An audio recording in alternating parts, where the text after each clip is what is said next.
Hi, everyone. Welcome to episode 15 of the Future of Work show. So sorry, we're a couple of minutes late.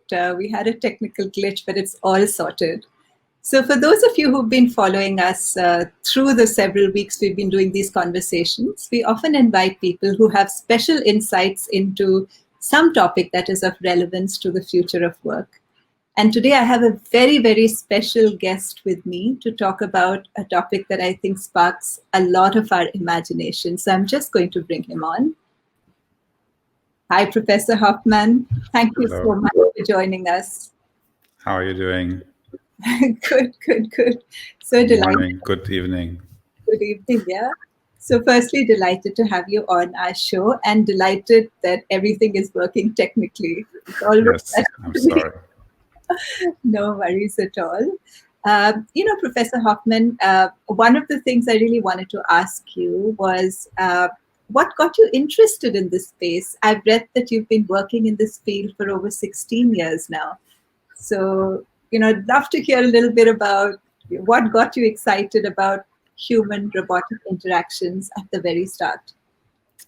Yeah, so I'm actually my path to my research was very winding and meandering. I always tell my students that I didn't work on robotics until I was over 30 years old. So I definitely did not start with this career. I did have a small interaction with a robot when I was an undergraduate student. I was working in a lab that was studying computer vision. So it was a lab that looked at very early 90s computer vision algorithms,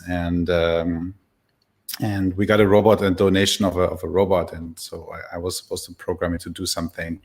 And what ended up happening was that I made it into being sort of like a virtual dog. I had like a ball that I would throw, and then the robot would go there and track the ball with the cameras. But then the robot couldn't pick the ball up. So what the robot would do is just bark until somebody would take the ball and throw it away again. And I think something of this probably stuck with me about how a very simple kind of algorithm of tracking a ball and barking and makes you sense some sort of connection with the robot. So my studies were actually in a bunch of fields from computer science, mathematics, film, psychology, philosophy. I kind of moved between departments a lot because I was curious about a lot of different things. And it was only much later in life, after I was already out of school, I was working in industry, and I had this idea that I wanted to study animation because I really wanted to go back to the film. That it was like a passion of mine when I was younger, and I went to study animation. And during those studies, I heard about a research lab that opened at MIT that was studying human-robot interaction, and it really sparked my interest because it was both the idea of psychology and interaction and how people behave together with artificial intelligence, which was an interest of mine from computer science, and I thought that would be a very interesting place to study and to work, and that's how I came to that. I can actually see how all of these would come together, because particularly the kind of topics that you've chosen within this field to research, they are very multidisciplinary. In fact, when I was reading your work, and obviously I'm not, I'm not a technology person. I'm a people and organizations person. I kept thinking that a lot of this actually has relevance for people and organizations, because it's so much at the intersection of the human robotic interaction and what that means for all of us. So I can just see how your varied interests sort of come together in a field like this. Yeah, I mean, I've always been interested in a lot of different things. I think I never felt that one area could really satisfy my curiosity in research and in studies. So whenever I was studying something, I was immediately interested in this other field across campus. And luckily, I wasn't in a program that allowed me to not choose a major for a long time, so I could move around and study whatever I thought was interesting.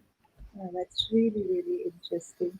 So tell me, we had a guest a few weeks on, Mr. Rajiv Karwal, who is the chairman of a company called Human-Robotics in India, and they make service robots. And he spoke a lot about how 2020 has been a brilliant year for the demand of service robots, at least in India. Wondering if you're Yeah. seeing something like that across the world. So it's hard to call 2020 a great year, generally, because with everything that's been happening. But we have been. I mean, so I'm in academia, so I'm not as much in industry. So anything that has to do with like current trends, I'm not sure I'm the right person to comment on. But we have been talking to our industry partners, and there has been an increasing interest in this idea of robotics in the light of the pandemic and the social distancing. There's an old phrase that people in robotics use, that robots are used in places that are dangerous, dull, or dirty. So it's like this, like three factors, like the dangerous, dull, and dirty. And I think part of it is that in this new context, in a way, contact with other people has become dangerous, and therefore people are rethinking the role of robotics to play in these contexts. For example, we can see how restaurants are changing, how food delivery is changing, and so people are getting interested in sort of research projects that people have been doing for 20 years of delivery robots. So we actually had a research proposal that we're working on with an automotive company on designing the interaction between a delivery robot and the person who's getting the delivery package. But suddenly it seems much more relevant. So if before it was seen as possibly a luxury or a way to maybe replace somebody's job, so suddenly people are saying, okay, maybe the delivery driver would prefer to stay in the delivery truck and have a robot do the so-called last mile delivery. Similarly, we see this with a lot of research has been done in the last 10 years on robotic tutors for children. So language teaching, math, homework assistance. And this was also seen as a very esoteric idea. Who would want a robotic tutor for their child if you can get a teenager or a college student from across the street to help tutor the child? But suddenly people are seeing these opportunities and they say, okay, actually, I don't want a stranger to come into my house and tutor my child because of safety reasons. So maybe a robotic tutor would be the right idea. And so we can go across many, many application areas and see that things that were considered either esoteric or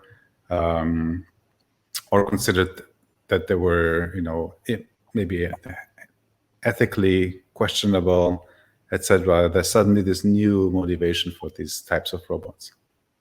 Another thing which, and I'm jumping ahead a little bit, which I found really interesting about some of your work is this idea that human robotic interaction can in fact have a lot of positive impact on humans. And wondering if you can talk to that a little bit. Yeah, so being in robotics, and especially being in robotics that has close interaction with humans, and a large part of human-robot interaction also is thinking about how robots can play roles of humans, different roles of humans. So obviously with this comes a serious ethical concern about replacing humans, about faking human interaction, and this is something that I'm very concerned about, just as a player in this research field. So when I try to think about my work and where my work would be most applicable is trying to see how the human-robot interaction really could positively affect human-human interaction. Because in the end, I believe that a future where we are interacting with robots or only with robots is really not a future that we want to aim for. So within the field, I was trying to ask, how can a robot help with human interaction? And I can give an example. a project that I did with my colleague in my previous institution in IDC Herzliya was this idea of empathy robots. And this came out of a study that we did with a collaborator that showed that when couples are in conflict, even having just a picture of their child on the table will make them be more constructive in the way that they're trying to solve the problem. So this other researcher has run a study that showed that just the idea of having a vulnerable child as part of the conflict between the parents makes parents more likely to be constructive in the way to solve the problem. So we thought, what if you had a vulnerable robot that would be sort of like a table piece? It would be something almost like a piece of furniture or decoration, but that robot, in the way that it reacts to the way that you speak with your partner or that you speak with your friend, would make you feel like it's vulnerable, and therefore could improve the human conversations. And so we designed this vulnerable robot that was actually designed to help people think about how they speak to each other. And part of it is that a lot of times people are not really aware of the way that they interact with each other. And the idea of these empathy objects or empathy robots was just to bring an awareness to what is actually happening between you and another person. In the follow-up study, Oren Zuckerman, who was my collaborator, they've just published, I think, a new study that showed that it can help people balance conversations. When we published the first paper on this design of the robot and the idea of it, one of the first things that we heard over and over again is from people who are less dominant in the workplace. They say, "Oh, I would love to have this, because if my boss would know how much they dominate the meetings." And so we did sort of like a change of direction and said, okay, what if we can use this robot to help make conversations more productive by indicating to people who are more dominant that they speak too much, and indicating to people who are more maybe introvert or shy or to speak more. And so then in this case, we had the robot, after a while, just look away from the person who was talking and look at the person who was talking the least to encourage them to maybe speak up. So this is another example of how a robot can really mediate in very subtle ways this interaction. That is so fascinating, and I can completely see how it would play out. I mean, a simple thing like wearing a Fitbit, it makes you Yeah. walk much more, right? It's just Right. recording the number of steps, and you become conscious. I can completely imagine how having someone sort of monitor how much you're dominating a conversation would immediately make you aware and change behaviors. Wondering, what are Yeah. your thoughts on the use of empathy robots as, say, friends or companions for those who are living by themselves? So I'm actually I'm quite conflicted about this. For many years, this has been definitely a focus of my work and also my robot design work. And one of the largest studies that I worked on, this was in collaboration with Gorit Birnbaum, who's a social psychologist, was a robot that listens to you and sort of helps you feel listened to. And we found some. It was a fascinating study. It ran for several years, and we had, just to give you a setup of what the study was like, we had people think about a negative experience that they had. It doesn't have to be traumatic, but something that's very negative and evokes negative emotions. And they would tell this to a robot, and the robot could react in different ways. Could react in a way that's psychologically called positively responsive, meaning showing empathy, nodding, and identifying with your problem or trouble. And we had robots that were more neutral. They weren't actually very negative. They were just saying, "Oh yeah, okay, thanks, go on," just like very neutral. And we could see that it would affect how people felt secure about themselves, about the story, etc.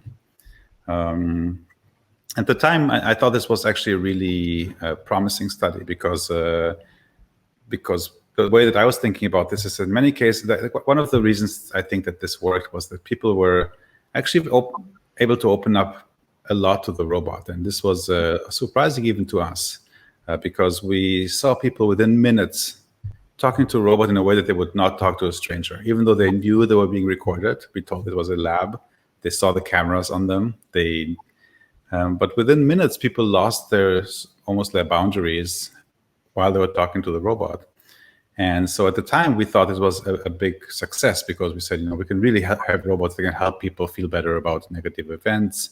And I still think that in some cases, when you are hesitant to talk to another person for good reasons, I mean, think about perhaps a victim of abuse who does not want to open up to a police officer or to somebody who's interviewing them, or a refugee who might be hesitant in a new country to open up to the authorities. So in this case, you might be able to give people the opportunity to provide information without feeling that they're being judged or worrying about this. But on the other hand, in more recent years, I've also been asking myself larger questions about whether this is really a future we want for ourselves. Because I'm still really on the fence here, because I think the possible benefits are great, but the possible dangers are also considerable, especially that we see that with just technology that is very personal and very private, whether it's social media or whether it's personal assistance. There are a lot of ethical and societal questions that come with it, and I think we should be concerned with as we are developing these technologies. It's really interesting. A couple of days ago, perhaps you had posted, or I just read in the news, something about when children interact with robotic babysitters. It wasn't me, but I know about this product.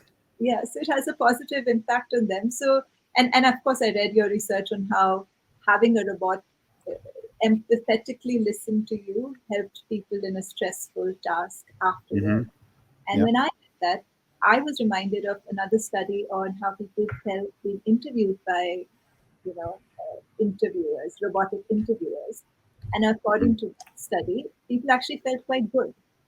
Partly because, I'm sure the robotic interviewer was programmed to be quite cheerful and friendly and, all the right things. And fair. I mean, one of the things that the promise of technology in this case is to be less biased. Although, again, sorry for interrupting you, but again, we see more and more also that these biases do not go away just because you use technology. Yeah. But go on. No, I understand. I think it is tricky because I think it's such a basic human need to be able to talk to somebody. And there are people who can be their somebody, but everybody doesn't, and everybody doesn't all through their lives, right? They might have it sometimes and not other times. So I understand where you're coming from. I in fact was fascinated by your work on the positive impact, including your work on for children and creativity. YOLO. Would you like to speak a little bit to that? Yeah, I just want to follow up a little bit on the previous point. I really am kind of two minds about this, because loneliness is a problem increasingly in more and more countries. The percentage of people who are living alone in single-person households is increasing, and there's if you can do anything to help, you want to be able to do that. But then you also have to think about sort of the next phase of it. Let's say you solve it in this particular way. Is this the best way to solve it? And is this what are the repercussions of it? YOLO, that's a project led by my PhD student Patricia Alves Oliveira, and she has been. She actually also has a very interdisciplinary background. She comes from psychology and was working in research, not as a student, and then came back to do a PhD in HRI, and I was co-advising her on this project YOLO, which was the idea of having a toy that could help children be more creative. Mm-hmm. So again, we see this whole world of robotics, or personal robotics for children, and then you have one type of solution, which would be a robotic babysitter or robotic tutor, and this would be an embodiment of a certain character that interacts with your child as if it was a type of creature or human. The direction we went with YOLO is to have a robotic toy that is somewhat alive or somewhat active and somewhat has its own decisions and its own way to behave, but is still in the control of the child and is in a way a toy that is just a little bit more than a toy. So just to describe what YOLO is like, YOLO is this abstract shape. It looks like almost like a flower vase or a sea creature. And children can play with it to tell stories. And this builds on this idea of pretend play and storytelling that children do naturally with objects, that they take object, they move them in space, they say, this object, is going to work and is going shopping. And we would encourage children to tell stories using this robotic object. At the same time, the object would record the kind of movements the children made with the object, and then they would expand on this. So in a way, after the child tells the beginning of a story, the robot can then continue to move in the same way or in a different way, and this might spark for children the idea of, oh, actually now this is a superhero, and this superhero is discovering some villain, and suddenly the robot goes somewhere else and says, oh, actually the superhero is shy and is afraid of the villain. So having this as an object that can help children go back and forth from their own imagination to having something that sort of talks back to them. And this was the idea of having this creativity encouraging storytelling toy for children. And I think it really reflects well the way I think that robotic technology can be useful, which is not by sort of telling you what to think or what to do, or not by being sort of like a question and answer device like many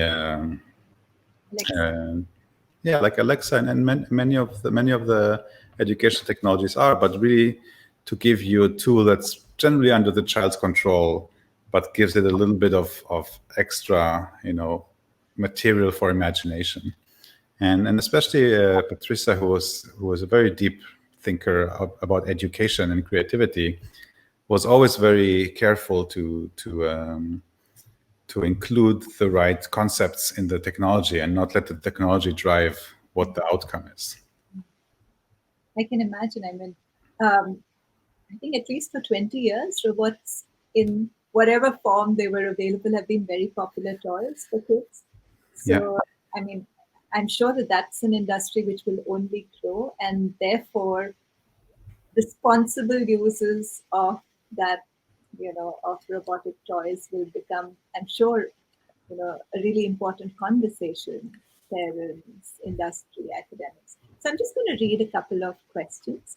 Vishal Dhawan says, how do you assess the false positive rate and train accuracy? Vishal, say more. I'm not sure what topic this is about. Kush says, hi Kush. Amitabh, very good topic of discussion, and hearing from Dr. Hoffman. It would be fascinating to know how humans will interact with AI-studied robots and how both will behave when conflict arises. So wondering, what are your thoughts on conflict, human-robotic conflict? That's actually a really good question, because I think the robots are they're occupying a very unique place in the technological portfolio for people. One of the things I wrote down in my notes before this interview is that one of the main points that robots are not just another type of technology, and the question is why? Because many will say, well, robots are just a machine, a car. It's like they're a car, they're like a washing machine. And I think there's many reasons I can get into why I think robots are different than other types of technologies. But one of the maybe most prosaic reason is that they latch onto a whole history of culture and expectations, and whether it's science fiction, whether it's horror stories, whether it's other types of even ancient stories that people tell about artificial humans or artificial creatures. And therefore, robots have always occupied this place of being very utopian, like a solution to the problems that we cannot solve within ourselves. And think about the loneliness alleviating robot. Isn't that also kind of a way we're saying, okay, we have all of these lonely people who we created through the way that we create society. The robots are going to help us solve this problem and make people less lonely. And on the other hand, robots also are often thought of as being, doomsday devices that will control us and kill us and take over our society. So we have this very strong emotional connection to the idea of a robotic device of a robot. But then in research, mostly the way that research is being framed is, how can robots be helpful? How can they collaborate with people? Whereas I think a lot of people actually are worried about what happens when robots compete with you. And we actually did a study on this recently. The first thing that we found that was very surprising is that there's almost no research on human-robot competition. There's a lot of research on human-robot collaboration, but we found very, very few papers in the last 15 years that really study the competitive aspects between humans and robots. So our team teamed up with a team of Ori Heffetz, who's an economist who studies incentives and studies how people make decisions and are motivated to work. And we said, what if we look at a setup where we have a robot and a human competing for money? We give the robot the same task as the human, so the human can also see the robot work. And they had to move some things around. It was just a toy task of moving blocks around. But the human has to do the same task. And they're doing this with the robot. And every time the human would do the task, we would change how good the robot was. So we could control for the robot's quality. The robot could be worse than the human.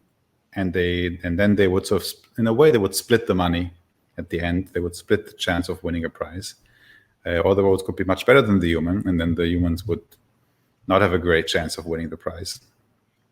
And we saw what kind of the theory predicts is that the better the robot was, the less the human's performance was. So in a way, if the human could do whatever they wanted, they weren't dependent on the robot for their work. But as soon as the robot was better than them, they started working less efficiently and less and possibly were less motivated to work.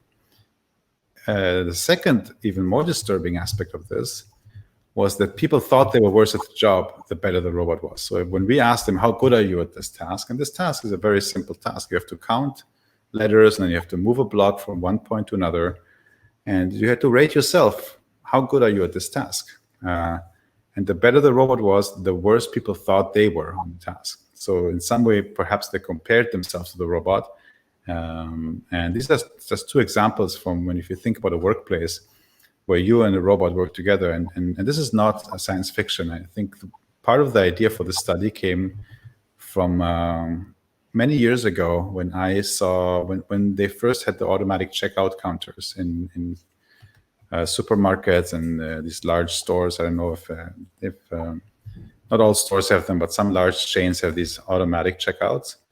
And I talked to a checkout clerk, a human checkout clerk, and when they started using those and about this, and he was very antagonistic about it. He said, I still have my job, but probably not for long. I mean, he was very negative about this technology, and since then I've been thinking about this idea of a human and robot doing the same job, but in a way they're competing. I can go to this checkout if it's faster, or I can go to the human checkout if I prefer this for some reason. And so I think this idea of competition between humans and robots, we published a paper last year, and it's still one of the only papers that really looks at this in a very experimental or scientific way.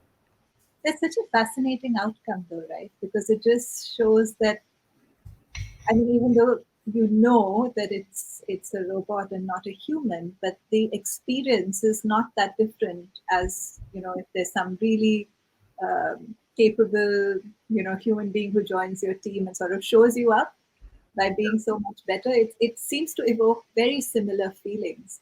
The other thing I was fascinated about, I think one of your studies was how, um, people judged robots on their on their qualities based on how responsive they seem to be, which to me sounded a very human to human sort of, I don't know if bias is the right word, but if there's a human being who's responsive, socially skilled, you tend to judge their capabilities as being, of a higher order. It sounded so similar to, human to human interaction. So I'm wondering, what are your thoughts on whether humans tend to almost anthropomorphize robots and, interact with them as they would with another human being? Yeah. So I think this is a really good point. It's I think it's one of the most interesting research questions that's overarching the whole field of human robot interaction, which I work in. And it actually comes out of a theory in the 90s about computers as social actors. Cliff Nass was working in a lab. He's the late Cliff Nass at Stanford. He was working in the 90s and showing that people treated computers in some way, in social ways. They were being polite to computers. They didn't want to insult computers in certain ways. And had a very large body of research that looked at this idea that people treat technology as social entities and not just as tools. And based on this, a lot of studies in human robot interaction have shown similar things. That when asked to rate how much they like a robot, it might be influenced by the robot's body language, by the way that the robot looks at you. When asked to rate how competent a robot is at a task, it could be influenced by aspects that are related to gender and to the robot's use of language or hesitation markers like or think. There's large research on politeness of robots, that people could be more accepting of a robot's advice if it's presented in a polite way. And so I think we definitely see many examples in which people anthropomorphize robots in a social sense. So I don't think people are confused about whether it's a robot or not. I think people are clear about this. But some of the effects definitely occur. And again, in our study, where the robot was showing positive or negative responsiveness, people did feel like they were listened to or not listened to in a similar way. That said, we also have to remember that these are lab studies, so we should always be cautious about how much we can extrapolate from them to the real world. And here, maybe I'm being like the overly disclaimery scientist, but we need to sort of see how this transfers over into real world situations, which has not been done a lot. So we can see if you put somebody in a lab situation and then you ask them on a scale of 1 to 10, it might not be the same thing as if they are actually experiencing this in the workplace. And I think one of the things that our field will do in the next 10 years, if I look back in the last 10 years, we had all these interesting findings in the lab, is to go out into real workplaces and try to look how this affects actual workplaces. And this is possible because the technology is just so much more accessible now than it was when I started my PhD now in 2003. So then, a robot would cost $1 million and you had one per university. But now it's close to being a consumer item. So, one of the things I found so interesting about what you said was how you might expect a somewhat different, sort of interaction if it's outside of a lab situation. But there's a Wall Street Journal article in which you have been quoted actually extensively about how Marty and Tally, two, supermarket robots, interacted with humans. And one of the things which the article speaks about is how important it was for the robot to appear friendly, including the way the eyes were drawn, and shy. And with that personality, the two robots were really liked, particularly by children. But it also spoke about incidents of bullying. So I'm wondering, how does all of this play out? So just for people who don't know the particular story, it's we're talking about robots that are used in supermarkets for stock monitoring. So these robots move around the aisles and try to see where we need restocking, which was incidentally my first job as a teenager. So I can relate to that robot personally. I was working in one of those like big pharmacy chains and looking where you had to like get new diapers and from the warehouse. But so these robots are moving around. They're quite tall because they have to scan the whole shelves. So they're taller than people, I think, generally, or on the same scale of people.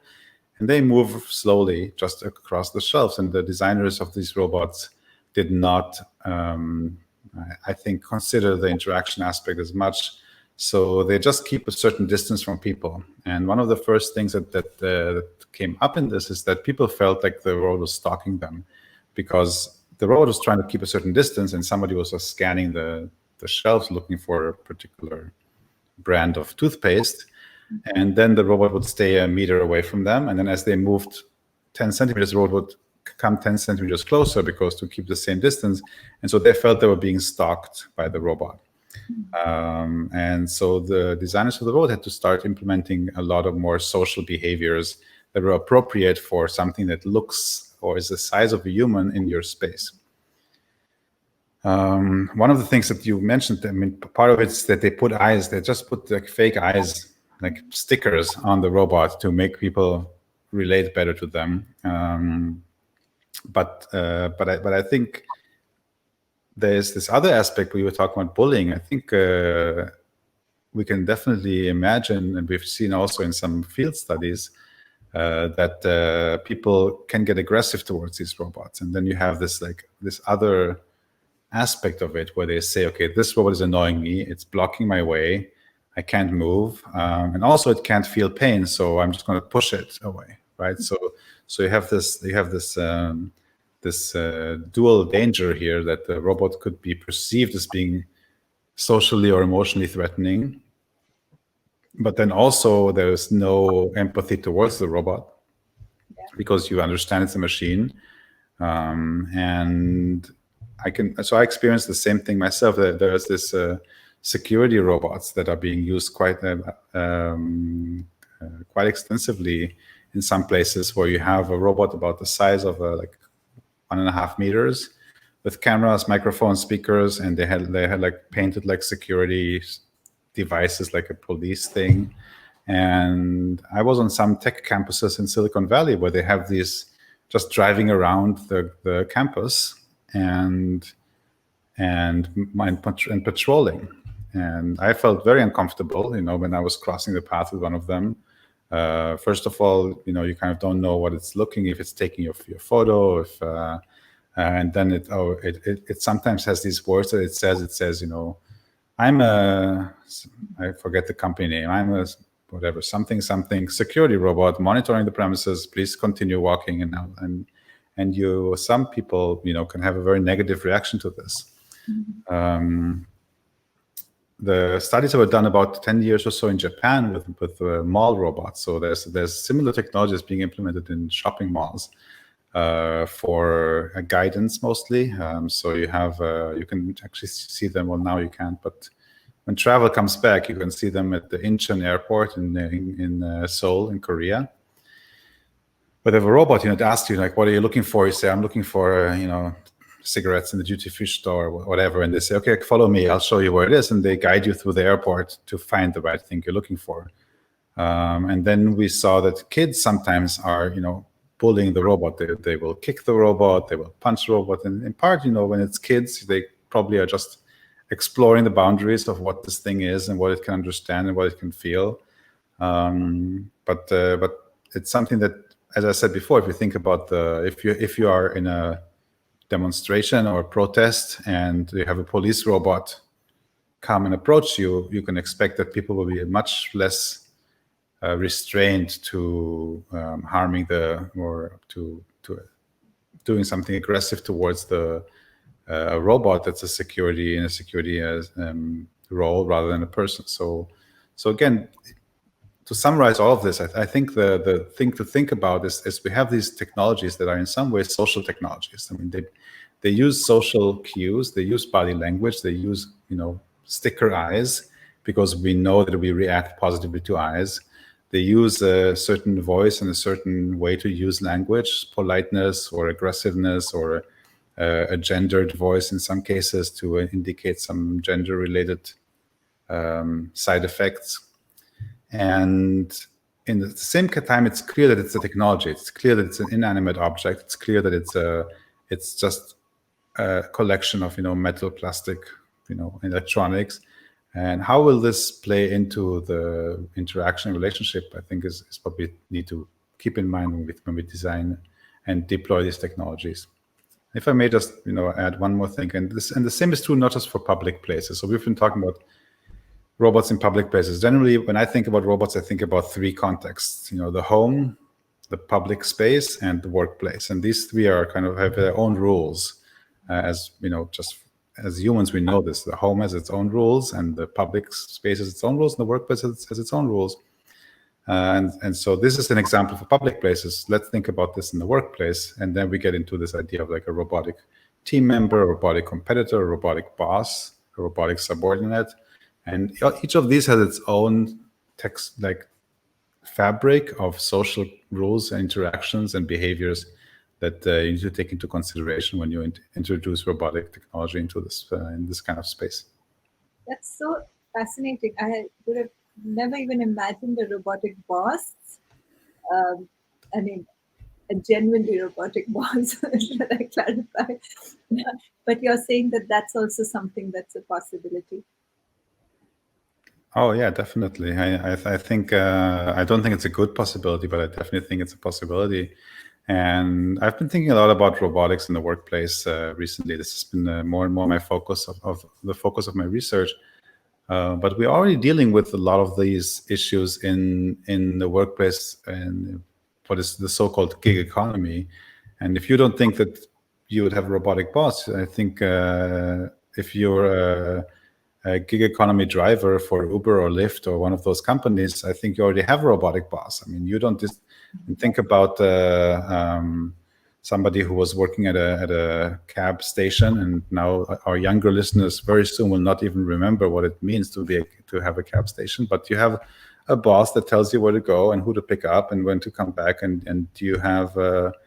And again, I'm from Israel, and so Israel has a much more kind of informal culture. So people, I remember, taxi drivers would know they would have to, bring gifts for holidays to the dispatcher to get the better rides, afterwards. And there was this whole relationship of, who is assigning you the job and who's helping you make more money as a cab driver.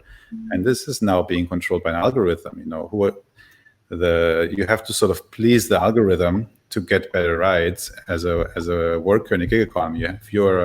If you're artisan on Etsy, then you have to make Etsy happy in some way, and you don't even know how, but you have to make the algorithm happy to get a better place on the listing. And so we might not think about a robotic boss so in this sense, but now think about this taken to the next level. Think about if you're working in agriculture or in mining or in a place that is where the power relationships are even more disparate than in what is called the gig economy right now. What would prevent a company from putting a robot in the mine or in the field to supervise human labor? And you can call it it's just a monitoring technology. But taking this together with the social aspects of a robotic physical design, it won't be, I think, a very far away future to think about having a robotic monitoring system that is perceived as a sort of a supervisor in a workplace. And I think that's something we need to really pay some deep thought and attention to. I think, to me, this seems a challenge that sometimes technology develops much faster than the thought around it, around the ethics, implications. So very often, those conversations play catch up over a period of time once people become more familiar with implications. I'm just going to take a couple of questions. Actually, Arun Muthumani, hi, it is an interesting topic for discussion, Dr. Hoffman. Could you also comment on how do you see the trolley problem, especially in automated vehicles where a human driver is replaced by robots, if they could behave in the same way as humans? So I don't know if you're familiar with this. Yes. So for other viewers, the trolley problem is an ethical dilemma that is not actually associated with autonomous driving originally. It's the question of if you have a trolley that is, and I'm probably going to mix up the details because I always do with this, but if it keeps going straight, it will run over a certain amount of people, let's say 5 people. If it's diverted, it will run over one person. So obviously there will be less victims. And do you divert, like if you're standing, you can divert the train. Do you divert the train? And is it your moral responsibility to do so?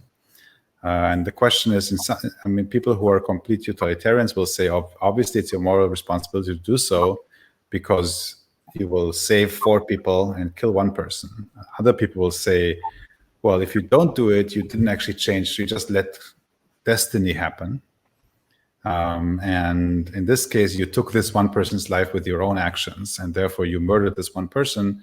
Whereas if you didn't do anything, you wouldn't have murdered. And this goes into a lot of ethical questions.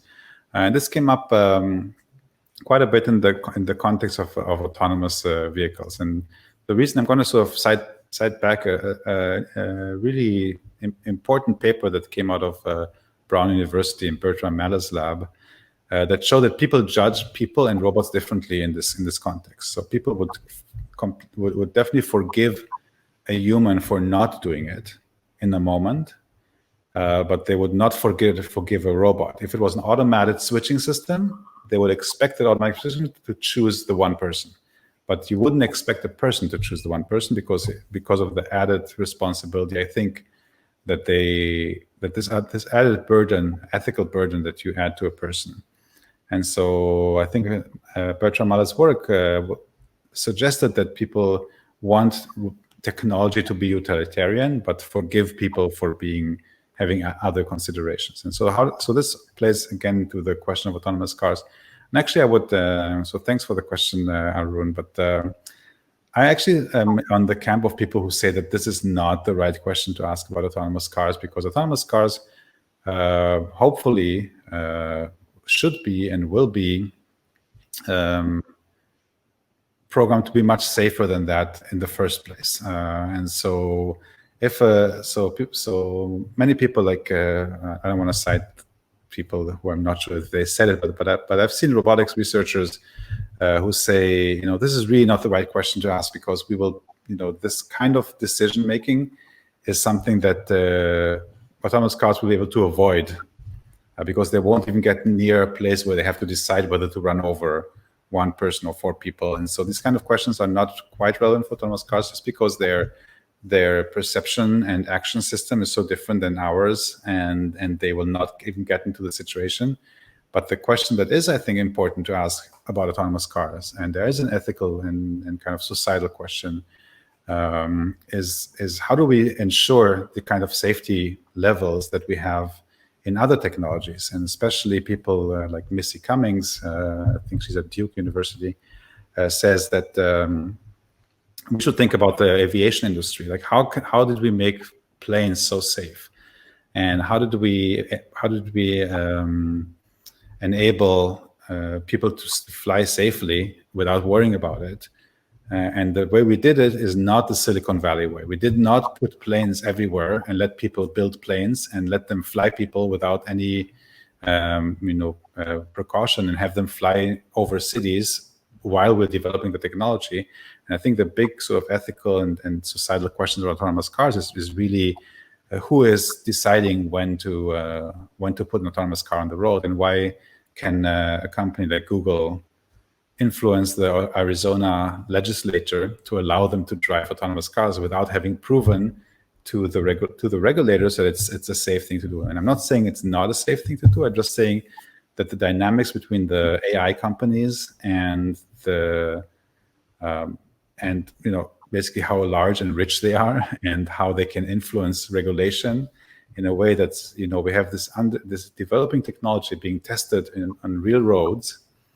And I think eventually autonomous cars will be safe. But the way to get there is to use the kinds of hesitant and cautious development that we did with commercial air travel, which is also inherently not a safe thing to do, but we made it safe by regulations and by laws and by having the technology work together, just as you said, work together with society and not have society catch up after every month some plane would crash. It almost sounds like clinical trials in some form. Yeah. And people like Missy Cummings, they say, basically they're running clinical trials on people who have not consented to it. Because if you live in Pittsburgh or you live in San Jose in California, you're participating in an experimental trial of a technology that you have never chosen to participate in. So one last question, Professor Hoffman. Which industries and which roles do you see being the early adopters of, you know, human-like robots? So specifically human-like robot, I was thinking about robots in general. I mean, we see the early adopters already happening. It's the military, it's healthcare, the surgery, and it's NASA and space exploration. When I think about human-like robots, I think we're as a field really in this pre killer app phase of the industry. I sometimes like to think about it as the 2007 smartphone. We know that the smartphone is a very, very groundbreaking technology, but nobody knew why or what to do with it. So when you look at the first smartphones, they were like, yeah, we'll just do email. So email is still, people still do it on the smartphone, but it's definitely not the thing you do on the smartphone. It's not the main thing you do. So I think we're in a space where we really don't know what the direction is. I can say that when I look at the research and this sort of trends that are happening, therapy is one of them. Whether it's physical therapy in the home or cognitive therapy for people who are trying to stave off dementia, child education, and especially now when we're seeing more and more this idea of remote learning. And then service, stores, retail, shopping malls. These are sort of, I think, the big markets. Whether we will find the right technology that will be worth the investment, I think, is still left open to the future markets to see. Thank you. On that note, I think we'll come to an end of our conversation today. Thank you so much, Professor Hoffman. So many people have said it was a super conversation. I think it was super insightful. I personally loved reading actually a lot of your papers. I mean, the whole area of how we're going to be with technology with a human form is just very fascinating, because you see such a strong crossover between how we would behave with humans, and yet it's different. So where is it similar, where is it different, how is it going to impact us over a period of time? And there's just so many fascinating questions at the back of it. So that's why I really wanted to have you on the show, because I found your work really, really fascinating. Thank you so much. Thank you. Thanks for inviting me. I really enjoyed this conversation. Thank you. Just 1 minute. So with that, we're at the end of the show today. I hope you enjoyed it. I thought Professor Hoffman was super in his insights. You must check out his work. I put a link on the event page. There are lots of articles which are, in the popular media as well. So check that out. Now, next week, we have Professor Amit Joshi from IMD joining us to speak about marketing, AI, and analytics. So that's another do not miss conversation. Do join us. And of course, if you want to watch this video again, it's available on my LinkedIn profile. It'll also be available on YouTube. And feel free to like, comment, and share it amongst your friends. And of course, a copy of this will be available on Uncube's website by Monday. With that, have a lovely weekend, and thank you very much for joining. Bye for now.